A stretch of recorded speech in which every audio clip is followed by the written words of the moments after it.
Welcome back to the channel with me, your host, Dr. Debra Durst, and I have my co-host with me. Hey guys, Farideh Golembiewski, nurse practitioner here at RevitalyzeMD, and today we're having another discussion on a very important topic of hair growth. We get this question so frequently, and both Yeah. from men and from women. And so hair thinning is a common complaint, obviously, and it affects our confidence as we head out into the world each day. And sometimes it could be more severe with men. And androgenic hair loss is the most common cause in both men and women. And about 40% of women will start to get hair thinning as we get older. So, And I don't know about you guys, but I would spend all the dollars to not yeah, have bald spots. yes, I mean, it's just what it is. yeah. I sit down with men and women every single day, and it is a huge concern that they have. And there Mhm. are options out there. We don't have to go to Turkey.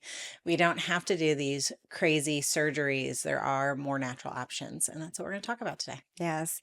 And if Turkey isn't in your immediate future, because there are a lot of people on social media talking about that and people heading over there. But, that's still a cost and a cost for a hair transplant if you did it here. So the hair follicle, again, there's a couple different phases it goes through for growth, which is the anagen phase. There's a transition phase where you shed that's weeks long.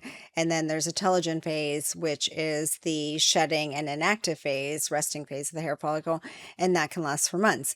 And the goal of our treatments is to get you out of a telogen phase or the hair follicle and get into the anagen phase and prolong the anagen phase. That's essentially the goals of almost everything that we do in some way, shape, or form. Or it's increasing blood flow or nutrients to the hair follicle. And so that's the goal, is to get it to grow. That's it. Yeah. And if you're interested in learning more about the science behind that cycle, you can listen to our podcast on the cycles of hair growth, Yeah. the science behind it, where we'll kind of deep dive into that, where this is going to focus more on PRF and how it affects hair thinning and Yeah. how we can promote that anagen phase and that hair growth cycle, which is where hair wants to live anyways. That's where 80 to 97% of the time, that's the phase that we're in. So it's about prolonging that phase and preventing the shedding phase, which we can lose 50 to 100 hairs a day.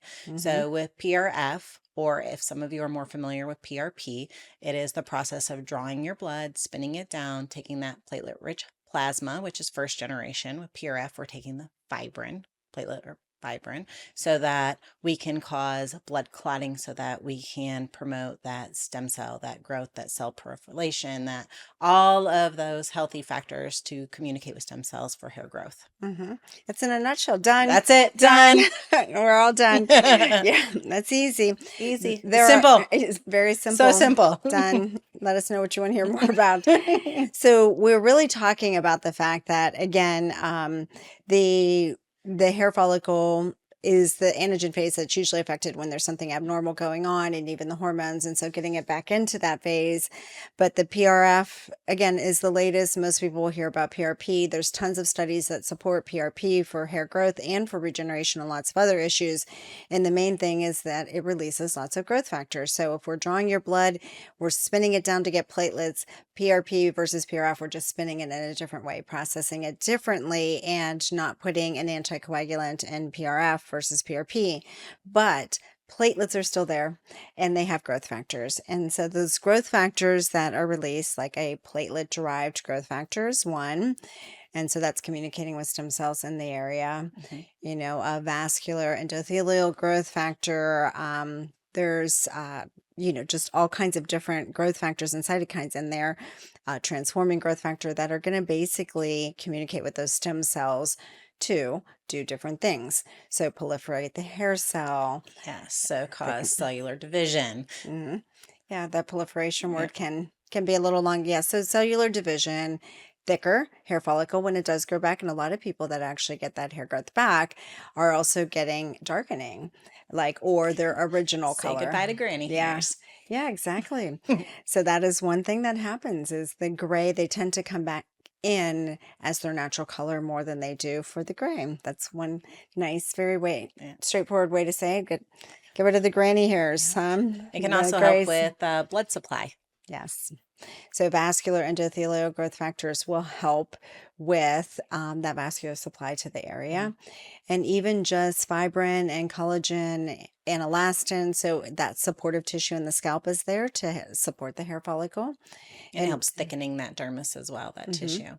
Yeah, and then also immune modulation is one thing that we don't often think about with PRP, but a lot of times there's some immunogenic cause of hair loss, and of the different causes, androgenic is the most common, but there is an alopecia areata that can have an immune response to it where you have patches of hair loss. And so some do think that that PRP or PRF is not going to work, but it actually does. And there are studies to support that, but also there is that immune modulation that helps with that kind of It will loss. support it. Yeah. Yeah. And so our core is PRF injections. And again, PRF being the second generation. And that's kind of with this, instead of, we do supplements and topicals, and we have other videos that we will post. So you should subscribe so you get notifications, because there's some ingredients in some of our topicals that people don't even think about for hair loss. And then there's great supplements too. So, And some of those ingredients have some pretty crazy statistics that you wouldn't think of. They would. yeah, It's surprising. yeah, So definitely listen to our episode on that to learn more about it. But yeah. as Dr. Durst said, PRF is our core, so it is an injectable. So you're coming in, we're spinning the blood, we're drawing your blood, spinning it down, and then we are re-injecting back into the scalp. That is, like Dr. Durst said, our basis. So from there, we kind of build off of that. We do have some patients that come in and just do injectables, but really to get your best results, it needs to be a little bit more comprehensive, meaning we look at those topicals, we look at the supplements, we add lasers to that treatment if needed, and then looking at blood work Mm-hmm. and seeing what can possibly be affected there as well, so that we can attack it from all sides. All the hormone evaluation, including thyroid, just to see. And then again, if you are on hormones, a lot of people come to us with hormones and a side effect of hair thinning and have never heard of spironolactone even. And so there are ways when you specialize in hormones that you can actually not only prevent, but adjust and treat and add some things if somebody would tend to have some kind of side effect. But you don't have to necessarily have a conversion. So testosterone, if somebody's on that for a hormone replacement, whether it be a man or a woman, can convert to DHT, which is 10 times stronger. So it can get you feeling better, but potentially have the side effects of hair loss, acne, hair changes, I should say. And so hair thinning would be an unacceptable one, but there are things we can do to adjust that. But even if it isn't high, and we always do baseline levels and would check if somebody had issues, and we really run into something we can't adjust, but you can always do things, but it also can just concentrate in the hair follicle. So DHT doesn't necessarily have to be high. It can also just concentrate in the hair follicle and cause some hair thinning if somebody is sensitive to it. And that's often what happens in the androgenic hair loss patient. So, And that's why those topicals are so great. mhm. You don't have to take something orally, systemically, where you can just do something that concentrates right at the site to help clean that DHT out of the follicle. Yes. What I wouldn't recommend is that you just go and start treating yourself and go down the Google, Dr. Google pathway, where you just start to use, for instance, Propecia, which is going to be a 5-alpha reductase, which inhibits the enzyme that converts to DHT. So people will read enough to know that that conversion can cause some hair thinning. Let me take, Propecia. If you're going to take that, that should be a topical thing and let it concentrate in the hair follicle directly.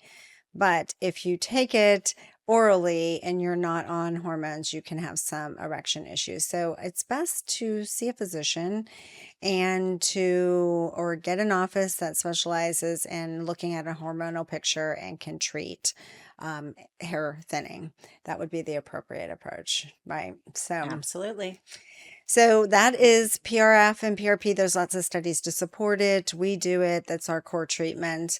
And then we always add to the top of that.